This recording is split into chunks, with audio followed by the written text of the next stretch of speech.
Bismillahirrahmanirrahim. Assalamualaikum warahmatullahi wabarakatuh. Alhamdulillah wassalatu wassalam ala habibina wa syafi'ina Rasulillah wa ala alihi wa sahbihi wa man walah wattaba'a hudah wa ba'd.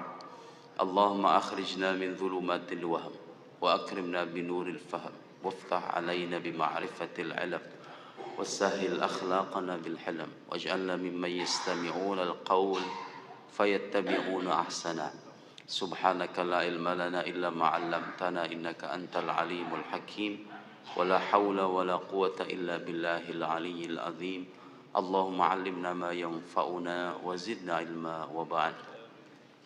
Alhamdulillah, itu doa kemana-mana saya Pak ceramah selalu menggunakan doa itu dari dulu sampai sekarang. Wala doa Syekh Said Ramadan al-Buti rahimahullah. Itu doa yang biasa diucapkan oleh seorang ulama besar asal Suriah. Saya sangat mengagumi beliau. Waktu saya kuliah sampai sekarang. Wa tuwfiya syahidan. Wafat sebagai syahid Syekh Muhammad Said Ramadan al-Buti. Alim, zahid, wa nahsibuhu minal awliya min awliyaillah. Kita meyakini beliau sebagai waliullah. Beliau punya banyak kitab. Di antara keistimewaannya, jarang itu ada ulama bisa memadukan antara kedalaman intelektual dengan kedalaman spiritual. Jadi beliau itu boleh dibilang sebagai pemikir, mengkonter pikiran-pikiran yang aneh, yang menyimpang, begitu ya. Tapi dalam saat yang sama, beliau juga punya kitab-kitab yang seperti Syarah Hikam, yang menggugah spiritualitas, yang menggugah sisi batiniah. Syekh Said Ramadan al-Buti. Kita akan mengkaji sedikit petikan dari kitab beliau ya, yang berkaitan dan relevan dengan tema kita sekarang. Saya kemana-mana pakai doa itu Pak. Syekh Said Ramadan al-Buti, beliau itu menulis kitab Al-Hikam, Syarah Hikam 4 jilid. Pernah ditanya, kalau Anda dimintai penjelasan, mana kira-kira dari semua bukunya itu banyak. Kubrul Yaqiniyat, Al-Kauniyah, fi ilmil aqaid, dalam ilmu akidah. Hadza min afdal, bahkan guru saya pernah bilang, hadal kitab kullu satrin fihi ilm. Jadi ada karya beliau namanya Kubra al-Yaqiniyat al-Kauniyah. Setahu saya belum diterjemahkan ya. La yujad terjemah sah? La yujad. Kullu satrin fihi ilm. Setiap baris itu ada ilmu. Guru kami di Al-Azhar bilang begitu. Saking dalamnya. Ada lagi kitab beliau dalam bidang usul fiqh, dalam bidang fiqh dan lain-lain. Tapi kata beliau, kalau dimintai penjelasan mana di antara kitab-kitab Anda yang paling Anda cintai, jawabannya adalah Syarah Al-Hikam fi 4 mujalladat, 4 jilid. Itu Syarah Hikam terpanjang yang saya tahu untuk konteks kontemporer. Itu beliau tidak pernah menerima royalti sedikit pun dari kitab Hikam itu. Padahal itu kitab Pak dijual di dunia Arab itu masyhurnya minta ampun. Jadi itu levelnya sudah bukan ya level internasional, bestseller internasional. Hampir sebagian besarnya katanya donasikan untuk warga Palestina. Subhanallah. Selama hayatnya beliau itu tidak punya mobil. Rumah beliau sampai akhir hayat udah sepuh begitu, tetap tidak berpindah, tetap di lantai sekian berapa kan, kalau di Arab itu rumah apartemen begitu ya, flat begitu. Tidak punya mobil, alim zahid. Pernah ditawari sama pemerintah di zamannya, ditawari kendaraan, ditawari uang dan lain-lain. Jawaban beliau apa? La taj'alni 'abdan lil amwal. Jangan jadikan aku sebagai hamba bagi harta. Ditolak itu, mentah-mentah. Dan memang ada orang-orang kayak gitu Pak. Ada orang-orang yang kalau dikasih duit itu dia nolak. Kalau orang-orang kayak kita, jangankan kita, saya Saya dikasih uang begitu, mana mungkin ada Pak? Ada. Nah, itu relevan dengan tema kita sekarang. Itulah yang disebut dengan ihsan. Orang yang sudah sampai pada maqam ihsan, hatinya bersih, batinnya bening, tidak punya kepentingan duniawi, isi hatinya itu kalau dibelah hanyalah Allah Subhanahu wa taala saja. Ada orang-orang semacam itu, banyak contohnya. Banyak contohnya. Dan kadang-kadang kalau untuk ukuran kita tuh kadang terheran-heran Pak, emang ada ya? Orang gak suka dengan uang tuh emang ada ya? Bukan gak suka dengan uang. Ada Zuyina linnasi hubbus syahawati minan nisa wal banin wal qanatiril muqantarati minadh dhahabi wal fiddati wal khailil musawwamati wal an'ami wal harth. Dijadikan indah bagi pandangan manusia itu hubbus syahawat, cinta terhadap hal-hal yang diinginkan. Minan nisa, perempuan. Apa kalau ditawari kawin lagi sebenarnya mau kan? Normalnya kita ini kalau ditawari perempuan kita suka kan sebetulnya. Ini jomblo-jomblo ini kalau disuruh kawin pasti mereka semangat mau. Memang fitrah manusia, fitrah manusia. Minan nisa wal bani la khalas ana aktafi bi zawjah wahidah faqat. Ana aktafi zawjah wahidah. Kalau bagi saya cukup satu istri aja. Minan nisa wal, dan itu sunnah Nabi Pak. Sunnah Nabi. Monogami itu sunnah Nabi. Yahtaj ila syarah hasan jauza hadir, karena istri saya hadir katanya. Enggak khalas anak teh bisa wajah wahidah. Minan nisa wal banin, anak, fitrah manusia cinta dengan anak keturunan. Wal qanatiril muqantara, harta yang berlimpah, punya kita itu kecenderungan. Wal khairil musawwamah, kuda. Kalau zaman dulu kuda, sekarang itu mobil, ya Pajero, Fortuner, Lambo, macam-macam lah. Wal khail musam wal an'am, binatang tanah, wal harth, tanaman. Tapi Quran selanjutnya mengingat dzalika mataul hayatid dunya. Itu kenikmatan dunia. Dunia itu dari kata minad danaa au minad dunu. Dunu itu artinya pendek. Danaa artinya rendah. Jadi sejak awal aja nama dunia itu artinya itu rendah, Pak. Rendah, pendek, apalagi hina, begitu ya. Dani, syekh dani, dana artinya kehinaan. Dunu artinya dekat. Jadi pendek sementara hina lagi. Dunia itu kenikmatan dunia sementara doang kata Quran. Dzalika mataul haq wallahu indahu husnul ma'ab. Selanjutnya dengan qul a'unabbiukum bi khairin min dzalikum. Mau enggak aku kabarkan dengan sesuatu yang lebih baik dari semua itu? Lebih baik dari perempuan, lebih baik dari uang, lebih baik dari segala-galanya yang tadi disebutkan itu. Qul a'unabbiukum bi khairin min dzalikum lilladzina taqaw inda rabbihim jannatun tajri min tahtiha al-anhar khalidina fiha. Qala fiha wazwajun mutahhar wa ridwanun min Allah. Dapat keridhaan dari Allah. Jadi Al-Qur'anul Karim, agama Islam itu datang bukan untuk menghempaskan atau membunuh nafsu manusia, tapi datang untuk mengatur, mendidik, karena itu adalah asas dari keteraturan hidup, baik pribadi maupun keluarga maupun bangsa. Sekarang kalau kita amati satu persatu kasus berita apapun itu yang sampai di laptop, di gadget kita itu, Bapak kalau cek satu persatu itu rata-rata berakar pada satu sebab, itu tidak terkendalinya hawa nafsu kan sebetulnya. Kalau muncul berita korupsi, yaitu orang-orang serakah, orang-orang tamak yang tidak merasakan kepuasan batin, tidak menghayati agama. Agama itu hanya berhenti pada syariat, sholat, jalan, tapi tidak dibingkai dengan akhlak. Akidah, kalau ditanya Anda percaya Tuhan, percaya Tuhan. Anda mengaku sebagai hamba Tuhan, percaya sebagai hamba Tuhan, tapi tidak mengejawantahkan keyakinan itu. Sementara agama Islam ini, mari sekarang kita akan masuk ke dalam tema ya. Itu sebagai pengantar bahwa apa yang dihendaki oleh agama itu maslahat bagi kehidupan kita.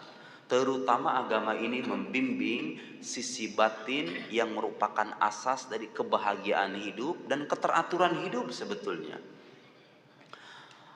Nabi Shallallahu Alaihi Wasallam dalam hadis yang masyhur, dalam hadis Jibril, sering dikenal dengan hadis Jibril karena di dalam hadis itu dikisahkan malaikat Jibril, ini riwayat dari Sayyidina Umar ibn Al-Khattab, bainama nahnu julusun inda Rasulillah sallallahu alaihi wasallam ittala alaina rajulun syadid bayadith thiyab syadid sawadis sa'ar la yura alaihi asarus safar wa la ya'rifu minna ahad. Waktu kami duduk bersama Nabi, datang seorang laki-laki yang pakaiannya sangat putih, rambutnya sangat hitam. Kita juga nggak ada yang kenal sama laki-laki itu. Fajahat tajalasa ilan Nabi, sampai kemudian beliau duduk di hadapan Nabi. Wa wadoa fa asnada rukbataihi ila rukbataihi. Beliau kemudian mendempetkan atau menyandarkan apa ini Ustaz namanya? Lutut. Lututnya ke lutut Nabi. Wa wadoa kaffaihi ala fakhidaihi. Kemudian kedua tangannya diletakkan di apa namanya fakhid. Fakhid itu apa? Hah? Aywa, paha. Di tangan di paha. Itu Pak. Kadang sebagai orang nggak sadar itu isyarat apa coba sebetulnya? Itu etika, adab dan tuntunan menuntut ilmu agama tuh begitu. Sejak dulu sampai sekarang, itu malaikat Jibril itu melakukan atau menunjukkan sikap demikian, tujuannya memberikan keteladanan kepada kita ini. Kalau pengen belajar agama tuh caranya begitu, bitalaqi, nerima langsung dari guru. Ini agama Islam ini Pak, untuk kita paham itu harus belajar dari guru, bukan hanya bersandar pada buku. Makanya Bapak kalau lihat orang yang belajar agama dengan bermodalkan majalah, dengan bermodalkan artikel internet, dengan bermodalkan sohaif, lembaran-lembaran, itu biasanya aneh-aneh pikirannya. Ya, sahih hadza kalam sahih. Bahkan ada istilah dalam tradisi keilmuan Islam, ada orang-orang yang kita sebut sebagai sohafiyun. Sohafiyun itu orang alladzina yatalaqaun ulumahum minas suhuf. Mereka-mereka yang nerima ilmunya itu dari lembaran buku. Bukan berarti baca buku itu nggak boleh. Nggak, baca buku itu harus. Cuma itu bukan sandaran utama. Bapak kalau lihat ilmu-ilmu keislaman dari mulai tafsir, hadis, fiqh, al-usul, dan semuanya itu ilmu-ilmu keislaman hampir semuanya terwariskan kepada kita itu bitalaqi. Bitalaqi itu artinya guru menyampaikan ke murid, murid menyimak dari guru. Ada kitabnya, ada gurunya, ada manhajnya. Kalau pengen belajar Islam yang benar tuh begitu memang. Makanya sampai sekarang Pak, lembaga-lembaga pendidikan yang berhasil mencetak ulama itu, setahu saya itu pesantren-pesantren. Karena pesantren mengajarkan metode semacam itu, bitalaqi itu. Ada syekh, ada kiai, mengarang kitab, kemudian belajar kitab dari yang berjenjang dari tadi level pemula, menengah sampai muntahi, atau perguruan-perguruan tinggi di Timur Tengah, karena metodenya masih begitu. Metode-metode modern yang yang banyak melibatkan siswa itu untuk aktif secara kepustakaan begitu. Kemudian gurunya nggak jelas, banyak baca. Itu nanti muncul orang-orang yang pintar berkomentar tentang Islam, tapi nggak paham Islam sebetulnya. Dari hadis Jibril kita tahu itu. Oh ternyata belajar agama yang benar tuh begitu. Ya persis kayak begini. Dulu saya begitu. Dulu saya duduk di hadapan para masyayikh kita di Al-Azhar Asy-Syarif.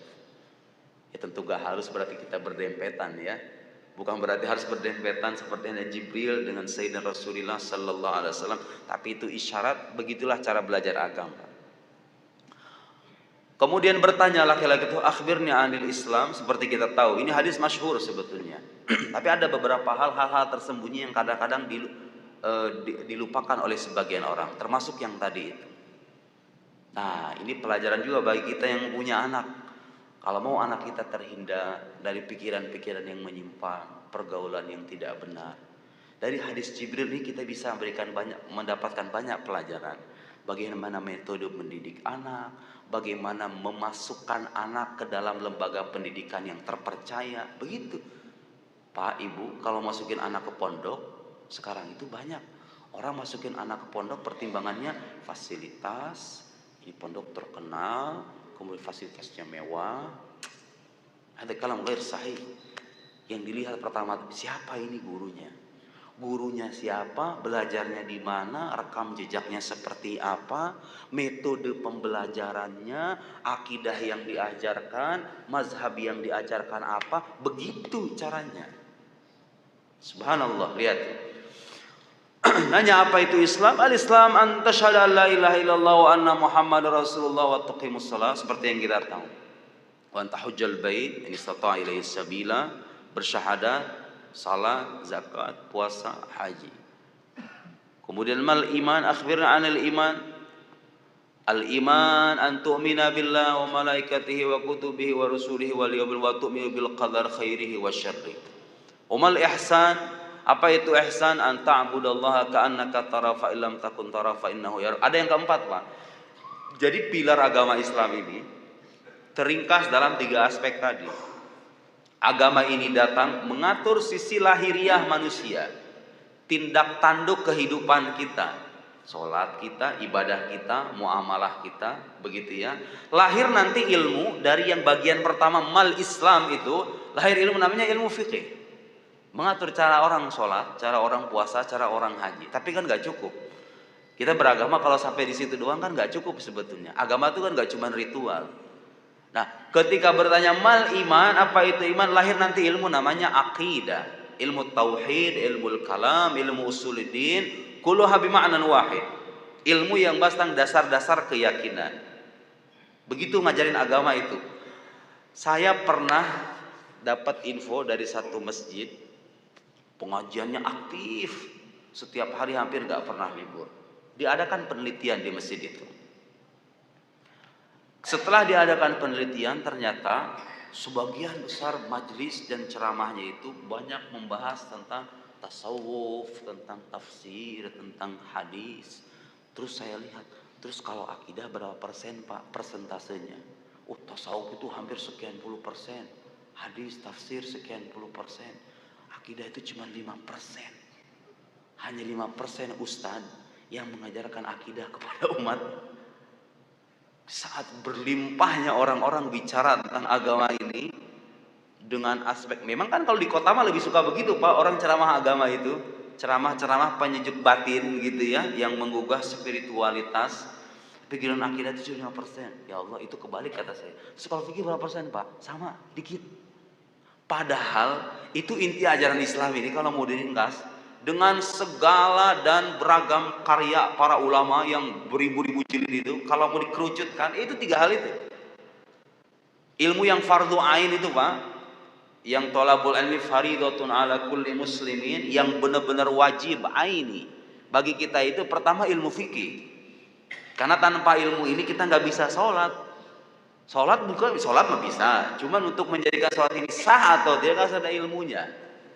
Makanya ada ungkapan, tidurnya orang berilmu itu lebih baik ketimbang sholatnya orang bodoh. Karena orang bodoh ketika sholat dia nggak pakai ilmu, ujung-ujung nggak terima, nggak sah. Tapi kalau orang berilmu ketika dia tidur, nawaitunya itu udah beda kan, iya nggak? Karena dia punya ilmu. Ketika dia tidur dia nawaitunya berbeda begitu. Jadi ibadah ilmunya. Sementara orang bodoh yang sholat ibadahnya sia-sia. Jadi ilmu fikih itu harusnya jadi prioritas. Kalau kita mau ngajarin agama ke anak kita, ke santri kita, ajari ilmu fikih, wajib hukumnya. Yang kedua ilmu akidah. Ilmu akidah. Lahir dari situ kemudian nanti ilmu aqaid, ilmu usuluddin, ilmu kalam. Para ulama kemudian membahas satu persatu hal-hal yang berkaitan dengan ketuhanan, kenabian, hal-hal gaib. Diperinci dalil-dalilnya. Memang, Pak, kalau di zaman Nabi itu nggak ada sebetulnya. Wujud qidam baqa mukhalafal hawadis qiyamuhu binafsi wahadaniyah. Hafalan sifat 20 zaman Nabi enggak ada. Hafalan sifat 20. Tapi akidah itu udah ada gitu loh. Rumusan, maksud saya rumusan. Rumusan bahwa ini namanya dalil hudus. Ini bukti keberadaan Allah namanya dalil hudus. Ini dalil imkan. Kemudian ini dalil bahwa Allah itu punya sifat baqa, punya sifat qidam, mukhalafal hawadis. Versi rumusan yang kita terima sekarang kalau dilacak di zaman Nabi ya emang nggak ada. Tapi bukan berarti Nabi dan sahabat nggak meyakini itu ya. Jadi akidah, bedakan ini nih, bedakan ini. Sering orang nggak salah paham ini. Bedakan antara perumusan terkait suatu ajaran dengan ada atau tidaknya ajaran itu sendiri. Jadi begini, Bapak sekarang kalau belajar fikih dengan bab-bab tertentu dan dalil-dalil tertentu, di zaman Nabi memang nggak ada. Di zaman Nabi nggak ada. Tapi bukan berarti fikih itu nggak dipraktekkan di zaman Nabi. Akidah yang kita terima sekarang, yang dari Ummul Barahin, Jauharatut Tauhid, Al-Kharid Al-Bahiyah, yang kita pelajari itu akidah Ahlus Sunnah dengan versi rumusan yang udah tertata rapi itu, memang kalau dicari di zaman Nabi memang nggak ada. Bapak kalau nyari di Al-Quranul Karim itu sifat 20 misalnya, ya emang nggak ada. Tapi nggak ada secara rumusan, bukan berarti nggak ada secara wujudnya. Nabi sejak dulu akidahnya tuh sama Pak, sama kayak kita. Allah itu tidak bermula, Allah itu tidak berakhir, Allah itu beda dengan makhluk. Cuma rumusan-rumusan ini munculnya belakangan. Dirumuskan sama siapa? Sama ulama-ulama yang lebih paham tentang Islam. Mereka itu berijtihad, memudahkan. Saya sering ngasih permisalan begini. Itu Quran, Sunnah. Untuk kita paham perlu sekian banyak alat. Mereka itu memasak istilahnya, ulama kita itu. Anggaplah misalnya, mungkin ini permisalan tidak sepenuhnya tepat. Anggaplah itu bahan mentah. Kayak ada masakan Pak, ya sayuran, ya brokoli, ya tempe, ya tahu. Seret, ini bahan mentah. Kalau kita makan langsung kan gak enak Pak sebetulnya bahan mentah ini. Terus gimana caranya supaya enak? Dimasak. Nah Quran Sunnah itu anggaplah kita anggap sebagai bahan mentah itu, kemudian diolah. Nah kita ini yang hidup 21 ini tuh ada kitab fulan, ada mazhab, ada mazhab fiqih, ada mazhab aqidah, mazhab Syafi'i, Hanafi, Hambali, Maliki. Itu mana yang benar itu mazhab Syafi'i, Hanafi, Maliki, Hambali? Terus suka ada pertanyaan begini, emang kalau Abu Bakar Umar itu mazhabnya Syafi'i, mazhabnya emang Mazhabnya Abu Hanifah katanya, ngapain kita bermazhab? Mending kita ikut Al-Quran dan Sunnah. La haula wa la quwwata illa billah. Ada kalam jahil. Wallahi ada kalam jahil. Jadi mazhab itu perumusannya di belakang. Tapi bukan berarti ajarannya nggak ada di zaman Nabi. Jadi jangan punya bayangan bahwa ini Imam Syafi'i ini bawa agama baru, Imam Abul Hasan Al-Asy'ari bawa agama baru namanya mazhab Asy'ari. Imam Abu Mansur Al-Maturidi bawa mazhab baru namanya mazhab Maturidi. Enggak, mereka itu melanjutkan, meneruskan ajaran para pendahulu kita. Udah ada ajarannya mah udah ada dari dulu, udah ada. Cuma rumusannya dimunculkan belakangan. Kan dua hal yang berbeda.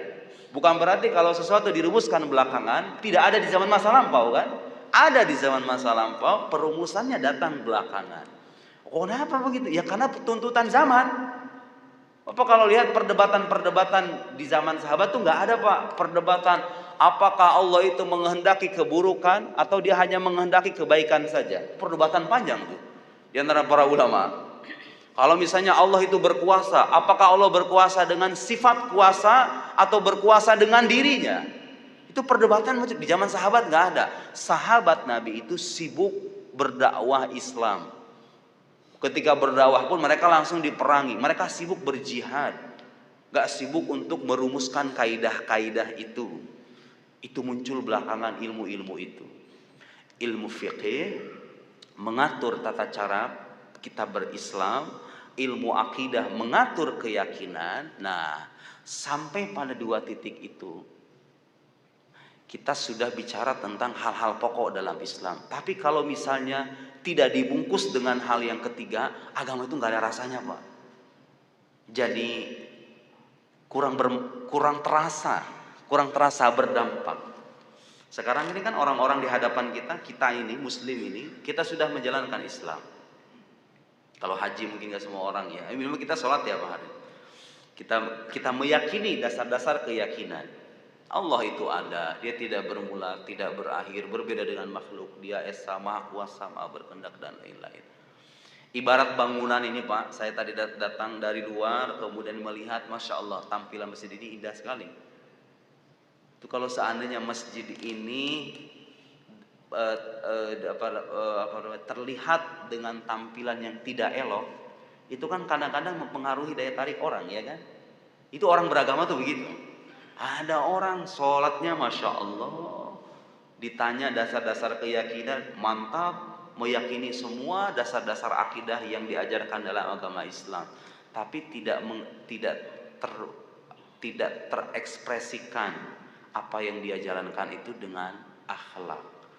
Nah, akhlak ini sebagai bungkus dari keduanya. Berbesid itu ibarat tampilan luar. Kalau ditanya mana yang inti dari semua ini? Mana yang inti dari semua ini? Yang inti dari semua ini adalah yang kedua, al-iman, akidah. Makanya dalam akidah nggak boleh bertaklid, Pak. Kalau dalam yang pertama, dalam masalah Islam, sholat kita, puasa, semuanya taklid semua itu. Semuanya taklid semua itu. Kita kalau misalnya pergi ke negara lain, ada orang sholat dengan sedikit ada perbedaan. Karena mereka mengikuti mazhab yang berbeda. Mazhab Malik misalnya, tangannya begini. Kita tangannya begini. Ketika baca Al-Fatihah, kalau kita Bismillahirrahmanirrahim, ada sebagian saudara-saudara kita yang ketika baca Al-Fatihah, Alhamdulillahirabbil alamin, tanpa membaca basmalah, atau membaca tapi di sir secara diam-diam. Jadi dalam urusan berislam kita diminta untuk bertaklid, tapi dalam urusan iman gak boleh bertaklid. Mamnu, la bud likulli muslim, semua muslim wajib mempelajari dasar-dasar akidah. Dan wajib kita mengajarkan ke anak kita sebetulnya, kewajiban orang tua. Setelah itu baru kita bicara keikhlasan, bicara ketabahan, bicara kesabaran, tawakal. Saya masih ingat cerita guru saya dulu di Maroko. Waktu di Maroko itu katanya ada seorang ulama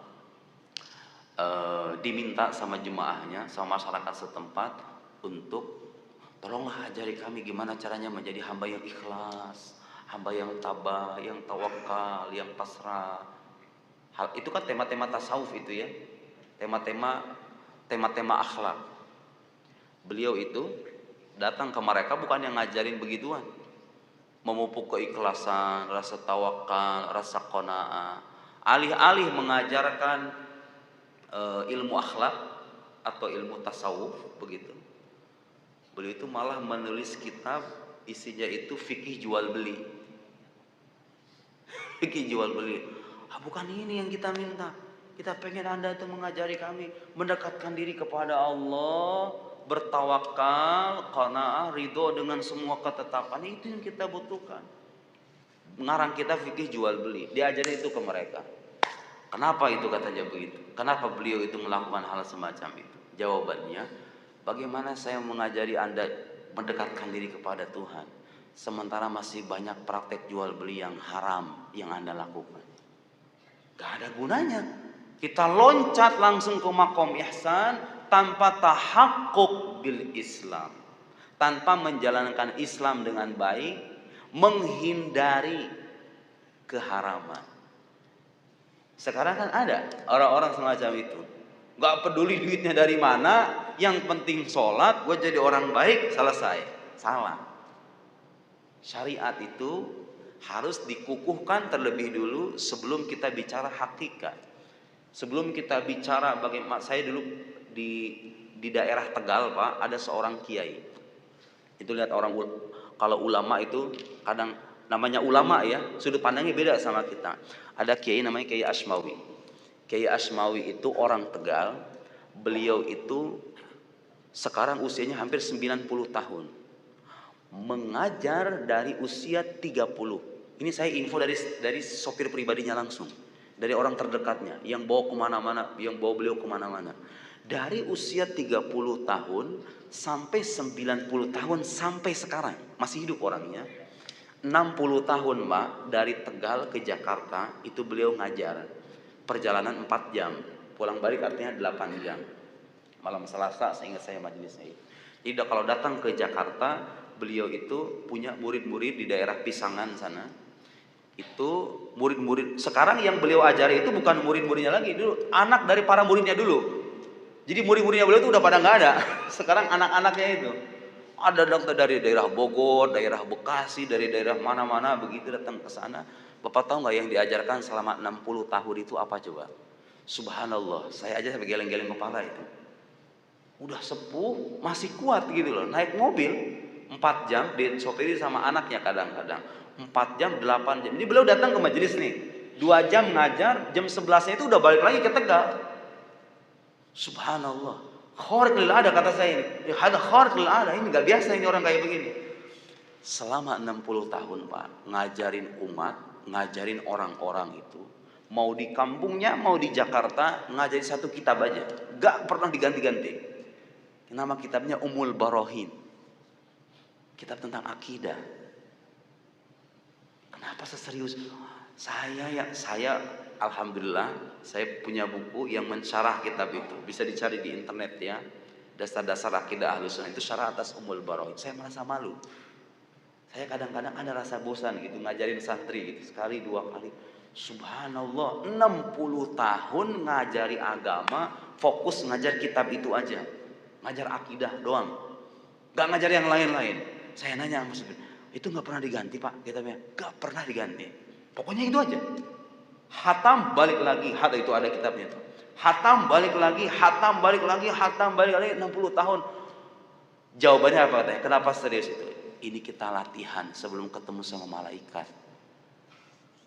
Kan yang pertama kali ditanya dari malaikat ke kita, pertanyaan pertama kan man rabbuk?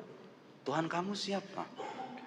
Nah, orang zaman sekarang itu kadang-kadang melupakan ini nih, bahwa iman itu menyangkut hal yang paling mendasar dalam agama kita, yang gak boleh ikut-ikutan, harus kita pelajari.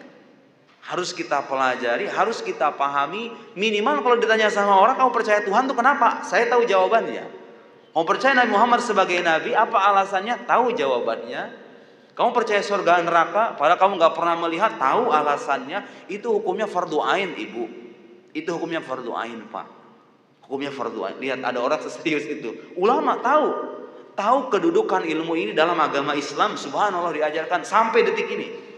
Subhanallah. Subhanallah.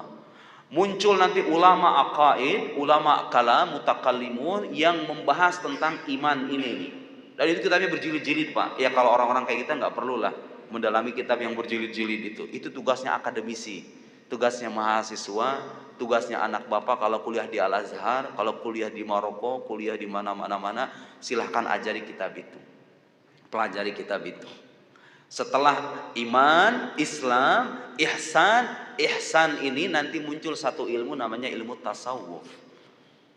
Sebagian orang gak suka dengan nama tasawuf. Sebagian orang menganggap tasawuf itu ya bid'ah. Itu tadi, kalau kita paham apa yang saya sampaikan tadi, nama tasawuf itu gak ada di zaman Nabi. Yes, tidak ada tasawuf dengan nama tasawuf di zaman itu gak ada. Tapi bukan berarti ajaran tasawuf itu nggak ada di zaman Nabi. Ajarannya ada, rumusannya belakangan gitu loh.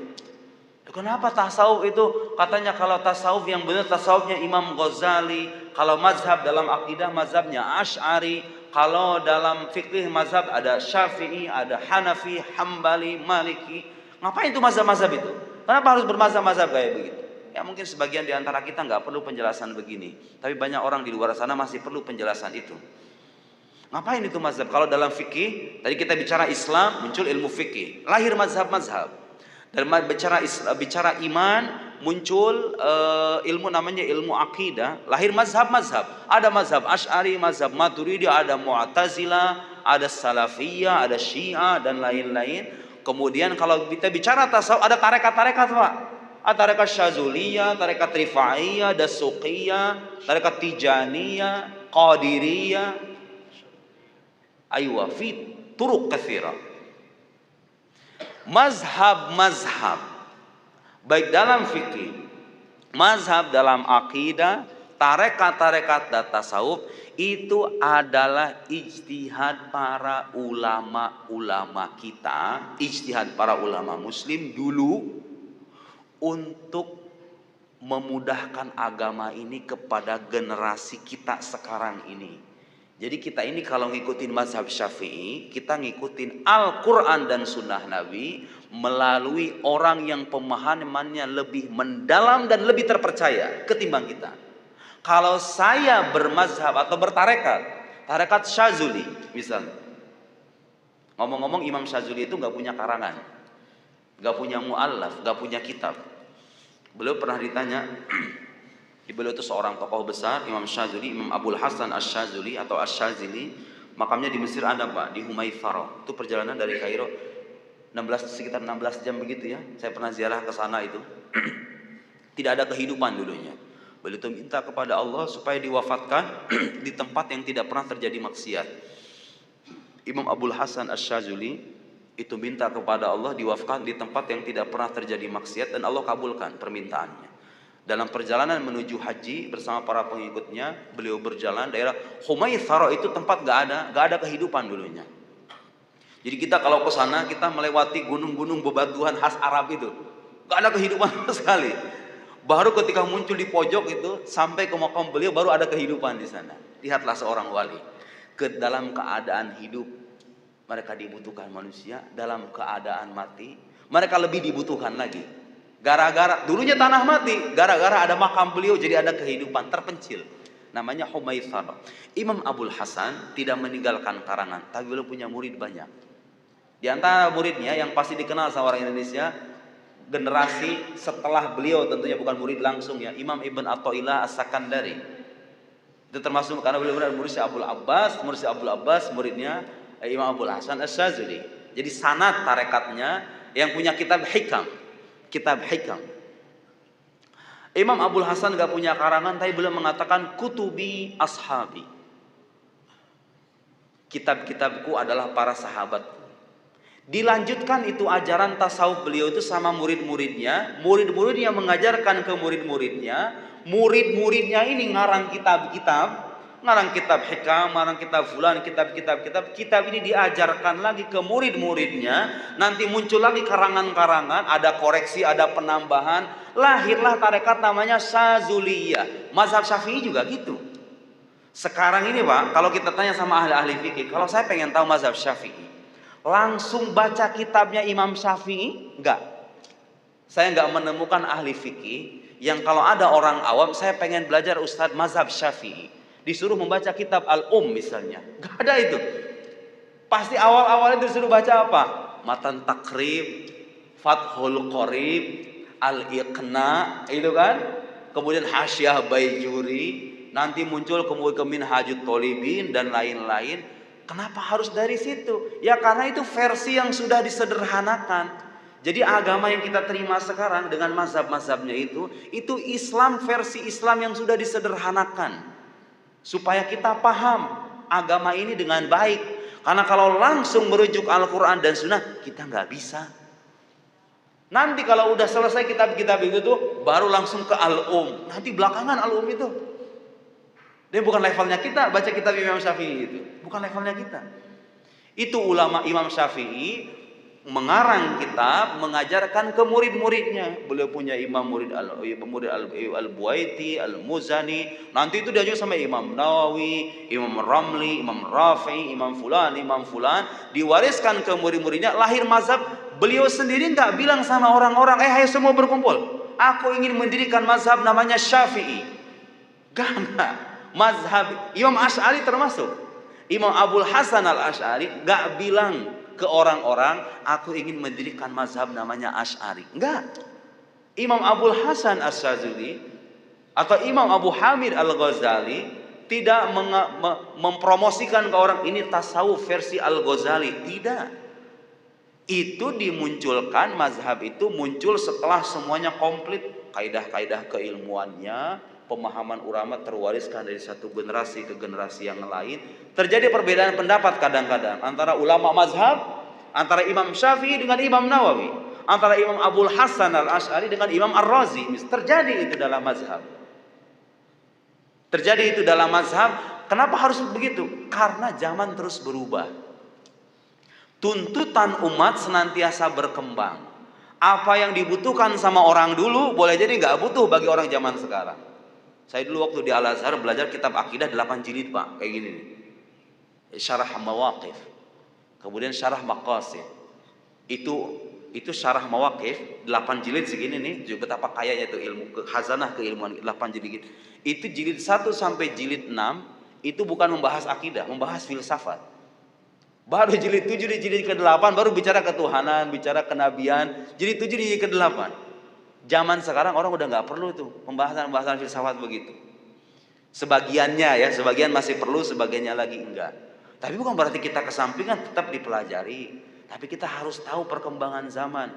Dulu di zaman beliau nulis kitab itu, orang butuh itu. Di zaman Imam Abul Hasan Al-Asy'ari nggak ada pembahasan yang rumit semacam itu. Atau di zaman sebelum Imam Abul Hasan Al-Asy'ari, di zaman salafus saleh, apalagi di zaman sahabat, nggak perlu ada pembahasan yang panjang lebar semacam itu. Karena sahabat-sahabat dulu ketika Nabi mengajarkan, mereka langsung menerima, selesai. Nah, muncul perkembangan zaman, ada orang-orang non-muslim meragukan agama Islam, harus ada bantahan atas bantahan, kaidah-kaidah keilmuan dikembangkan, lahir kitab-kitab, lahir mazhab namanya Asy'ari, lahir mazhab namanya Syafi'i, lahir mazhab lahir tarekat namanya tarekat Qadiriyah, Naqsyabandiyah, Syazuliyah dan lain. Itu ijtihad para ulama. Harus nggak? Harus diambil nggak? Harus nggak? Harus bermazhab nggak? Itu pertanyaan. Berkaitan bicara sekarang Islam, iman, ihsan, harus gak kita bermazhab? Ya harus. Mana dalilnya? Aina dalil gitu. Pertanyaan sebagian orang itu, mana dalilnya katanya kalau kita harus bermazhab? Ayo, supaya sedikit ngaji ya, saya bacakan kitab dari ulama yang tadi saya sebut namanya, Syekh Sa'id Ramadan Al-Buti rahimahullah. Jadi kadang-kadang kita menjumpai nih sebagian orang yang kalau tidak menemukan suatu ungkapan harus bermazhab. Dilihat di Quran, nggak ada nih harus bermazhab gitu. Dengan begitu polosnya, menemu ungkapan Allah Subhanahu Wa Taala tidak bertempat, dilihat di Qurannya, nggak ada nih di Quran. Jadi istilah nggak ada di Al-Quran tuh redaksinya nggak ada di Quran gitu. Jadi nggak sepolos itu ya. Jadi perintah bermazhab, redaksi alaikum an tatamadhabu bimadhabis, yang nggak ada di Quran. Tapi pesan intinya ada di Al-Quranul Karim.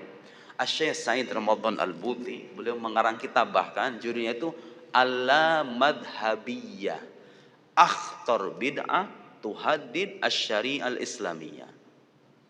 Anti mazhab. Jadi beliau itu sikap sebagian golongan yang anti mazhab itu adalah bid'ah. Bid'ah yang dapat menghancurkan syariat Islam, mengancam syariat Islam. Di antara dalil atau landasan kita harus bermazhab dari Al-Quran, Allah Subhanahu Wa Taala berfirman dalam Al-Quran, Fas'alu ahla dzikr in kuntum la ta'lamun. Bertanyalah kepada ahlu dzikr, ahlul ilm, kepada ulama, kalau kalian nggak tahu. Tahu setelah itu beliau mengomentari apa? Dengarkan ini Pak, perkataan. Jadi kalau ditanya mana bermazhab itu dari Al-Quran, itu Al-Quran memerintahkan kepada kita, kalau kita nggak tahu, tanya sama ahlinya. Dan saya kira itu sangat logis sekali. Di mana-mana kita kalau bicara disiplin keilmuan, kedokteran, ilmu agama, kalau pengen tahu ini benar atau salah, tanya ahlinya. Nah, bermazhab itu, bermazhab Asy'ari, bermazhab Syafi'i, bermazhab tasawuf Al-Ghazali, Asy-Syadzili dan lain-lain, itu bagian dari bertanya kepada ahlinya, karena kita itu nggak ahli. Kadang-kadang bukan cuma nggak ahli, ada orang punya keahlian tapi nggak punya kesempatan, sibuk, nggak cukup belajar agama itu setahun 2 tahun masalahnya. Nah, karena kita sibuk, nggak punya kesempatan, apalagi nggak punya keahlian, ikuti sama yang ahli. Dalil dari Al-Quran, kata beliau, ajma'al ulama, para ulama sepakat semuanya, ala annal ayat, bahwa ayat yang tadi kita sebut, amrun liman la ya'lamul hukam wala dalilahu bittiba'i man ya'lam dalik. Semua ulama sepakat bahwa ayat itu adalah perintah agar kita bagi orang yang tidak tahu dalil agama, seperti orang awam kayak kita ini, perintah supaya mengikuti yang tahu. Siapa yang tahu? Ya ulama itu. Imam Syafi'i, Imam Abu Hanifah, Imam Malik, Imam Ahmad, dan imam-imamnya. Sebenarnya mazhab itu banyak Pak, nggak cuma 4 doang. Mazhab fikih itu banyak. Kalau enggak bisa dikatakan ratusan mazhab-mazhab itu. Kenapa harus 4 itu? Karena yang 4 ini mereka punya murid-muridnya punya perhatian untuk menyebarluaskan ajaran gurunya. Lahir kitab-kitab. Imam Abul Hasan misalnya nggak mengarang kitab, tapi murid-muridnya ngarang kitab. Jadi ajaran beliau itu terwariskan oleh murid-muridnya. Mazhab yang Imam Auza'i misalnya, itu juga ada mazhab. Imam Laits ibn Sa'ad. Sebenarnya imam itu punya mazhab-mazhab, cuman itu nggak bertahan karena banyak faktor. Di antaranya yaitu tadi murid-muridnya terputus, kemudian sanad keilmuannya, dalam arti tidak dilanjutkan.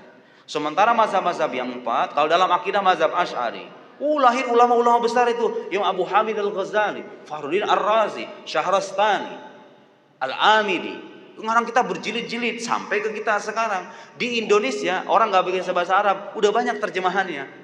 Kalau dilurut ke atas itu sampai kita itu ke Imam Abul Hasan Al-Asy'ari. Imam Abul Hasan Al-Asy'ari melanjutkan ajaran salafus soleh. Salafus soleh nerimanya dari mana ada akidah itu? Dari Nabi Shallallahu Alaihi Wasallam. Nabi nerimanya dari siapa? Dari malaikat Jibril. Malaikat Jibril nerimanya dari siapa? Dari Allah Subhanahu Wa Taala.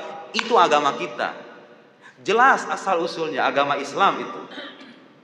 Jadi bermazhab dengan mazhab, kalau dalam akidah itu nggak bisa kita itu membenarkan semua mazhab.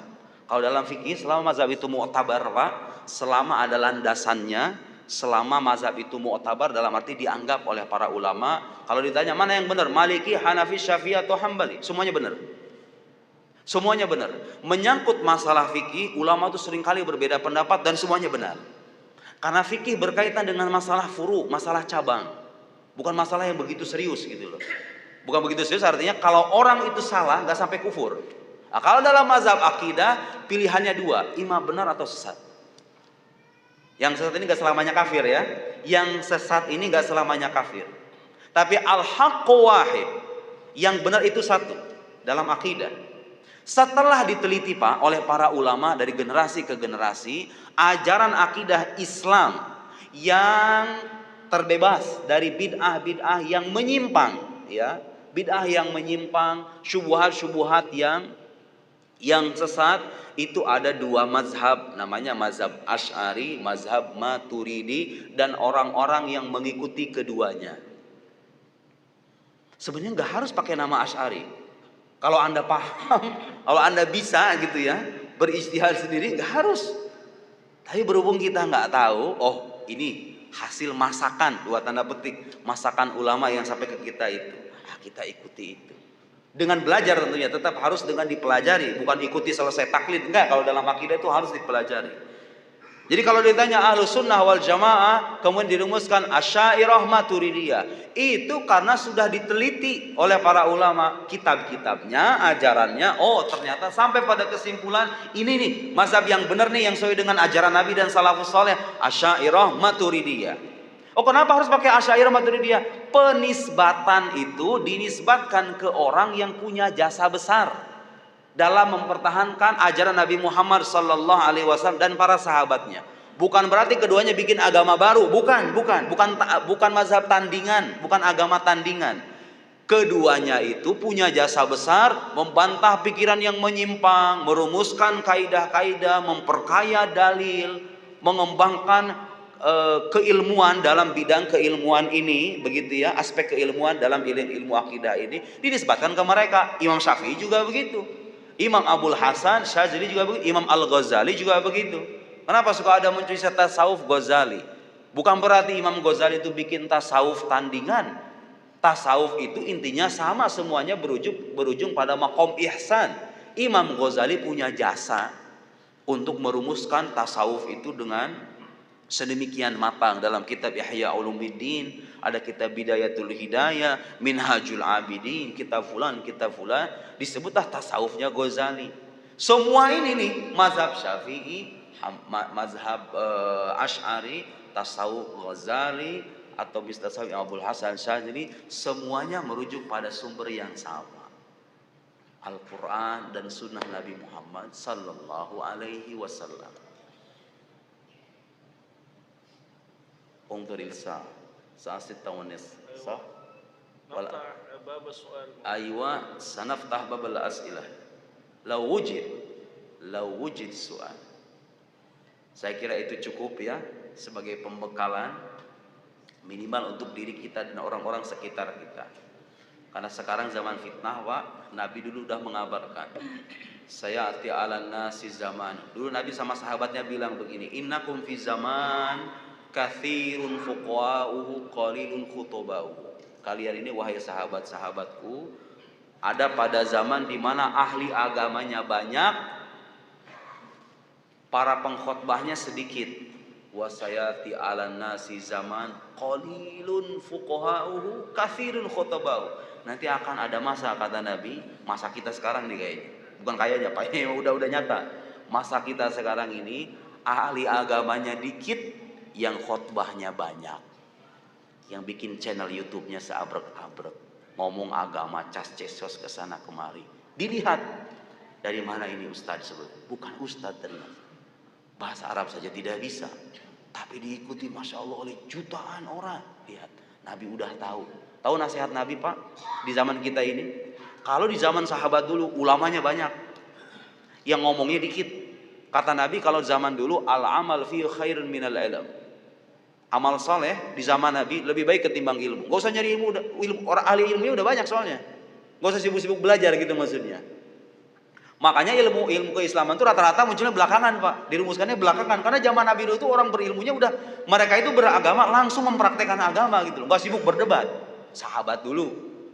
Di zaman kita sekarang, di saat orang agamanya, ahli agamanya sedikit, para pengkhotbahnya banyak, seabrek-abrek, kata Nabi apa? Al-ilm fihi khairun minal amal. Ilmu lebih baik ketimbang amal saleh.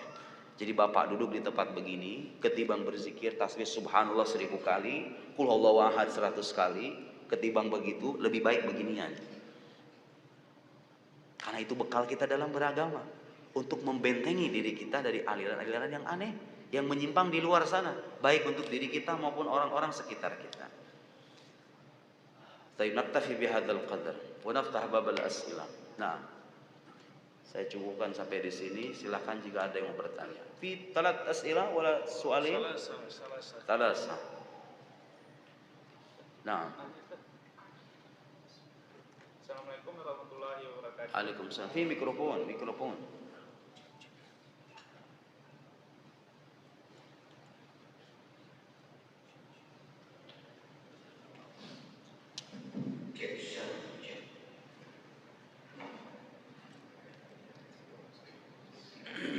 Assalamualaikum warahmatullahi wabarakatuh. Waalaikumsalam. Izin bertanya Ustaz,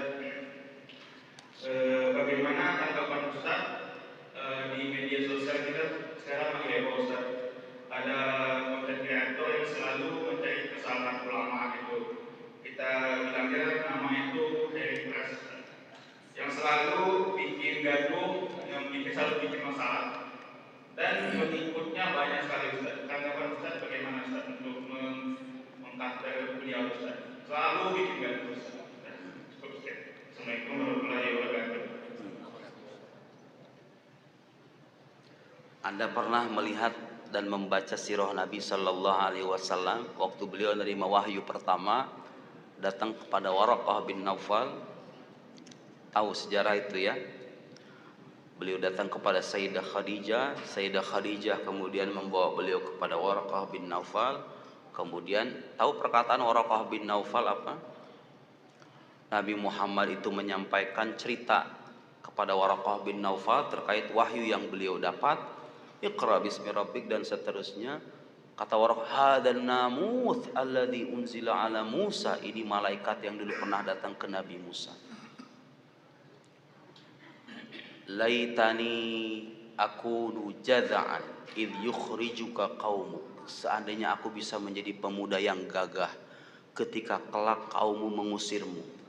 Nabi kemudian bertanya, awa mukhrijiyahum, apakah mereka itu akan mengusir aku? Nabi itu terheran-heran karena sepanjang hidup bertahun-tahun sama orang Arab, Nabi itu dikenal sebagai as-sadiq al-amin, orang jujur, orang terpercaya.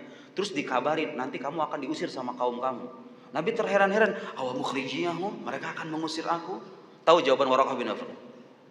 Tidak ada seorang pun yang datang dengan ajaranmu ini illa udiya, kecuali dia pasti akan dimusuhi.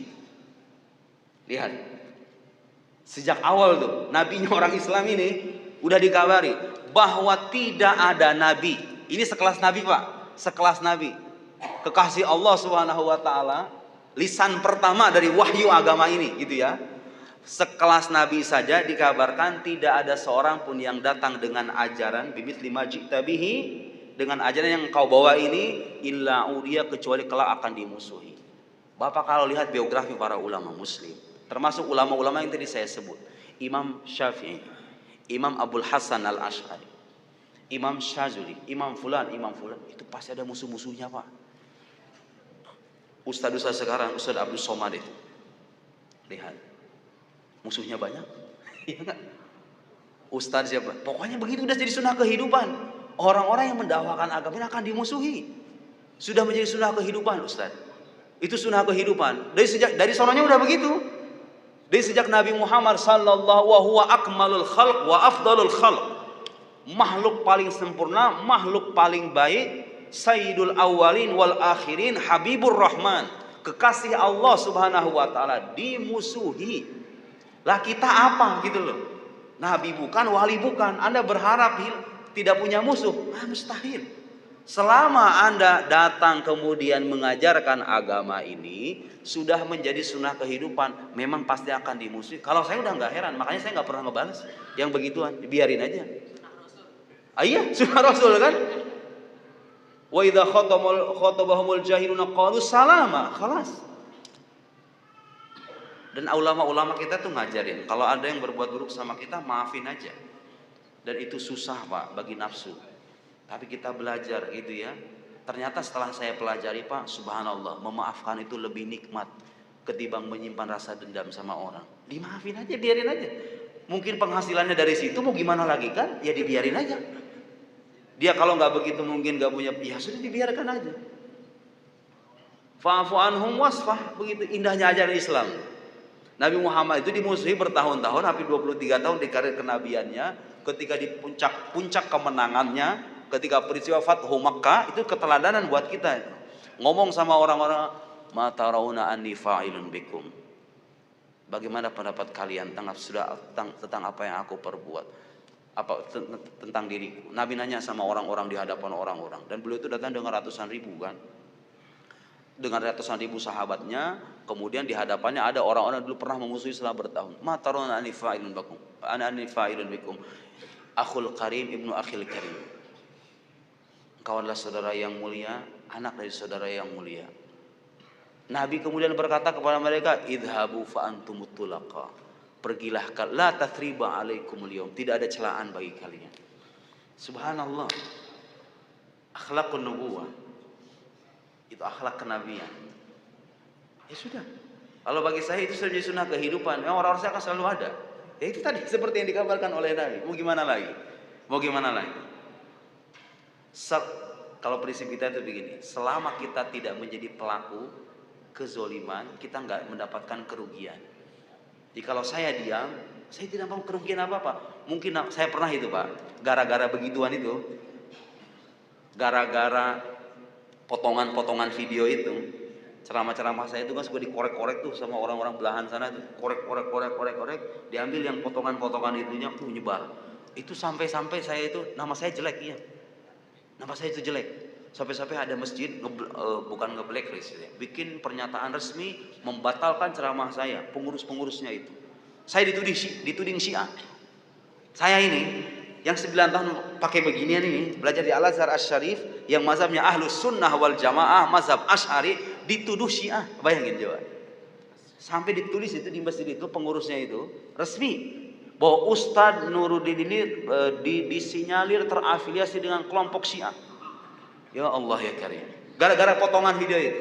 Kita belajar bertahun-tahun gitu kan, dibantah dengan potongan-potongan video itu. Ya mau gimana lagi, terserah. Sabar. Tidak membalas. Karena saya tahu hadis Nabi, Nabi itu pernah bersumpah tentang 3 hal. Salasun uqsimu alaihinna wa uhaditsukum hadisan fahfadhu. Ada 3 hal Nabi sampai bersumpah, artinya untuk menguatkan bahwa 3 hal ini betul-betul hak. 1, ma naqasa malu 'abdin min sadaqah.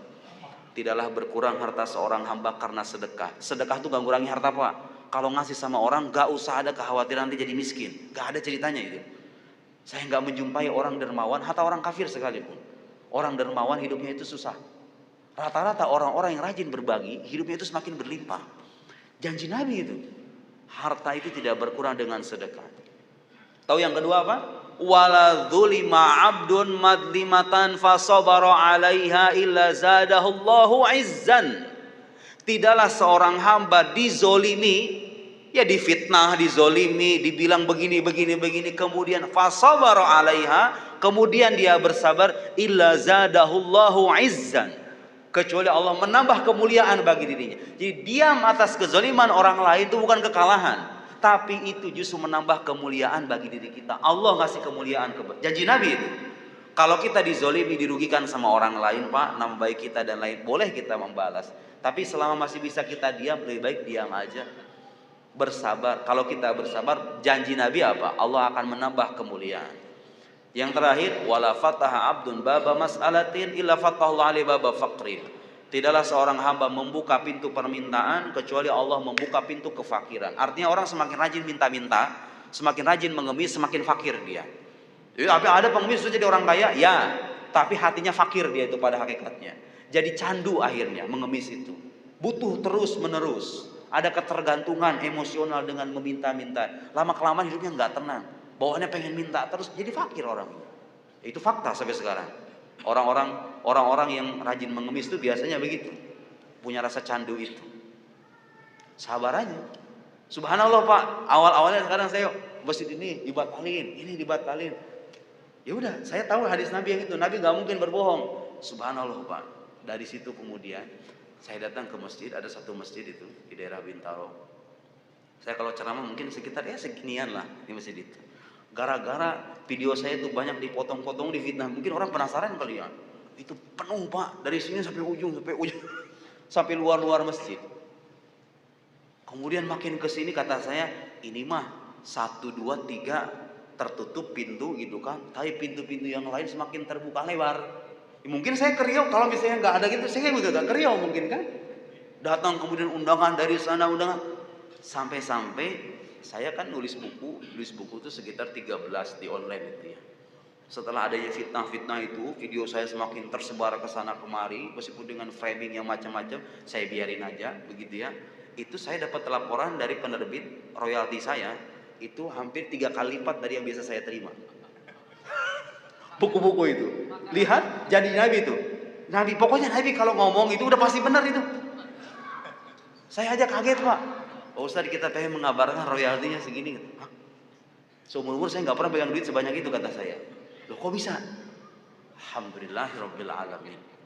Balasan kesabaran. Ini bergaul dari rumah tangga juga berlaku Pak sebetulnya. Kalau ibu punya suami yang kira-kira perlakuannya kurang enak, atau kita punya bini yang ngomongnya begitu, sabar aja. Mau gimana lagi? Saya membaca itu Imam Sya'rani itu. Subhanallah, ini kalau kita bicara rumah tangga Pak. Wali-wali besar itu katanya Pak, itu kalau ngelihat perempuan akhlaknya buruk, itu dinikahin Pak. Sengaja dinikahin sama dia. Tujuannya apa katanya? Melatih kesabaran diri.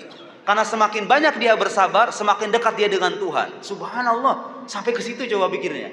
Boro-boro orang kayak kita kalau ngeliat perempuan kayak gitu, najis, bodo amat. Kan gitu. Wali enggak begitu, Pak.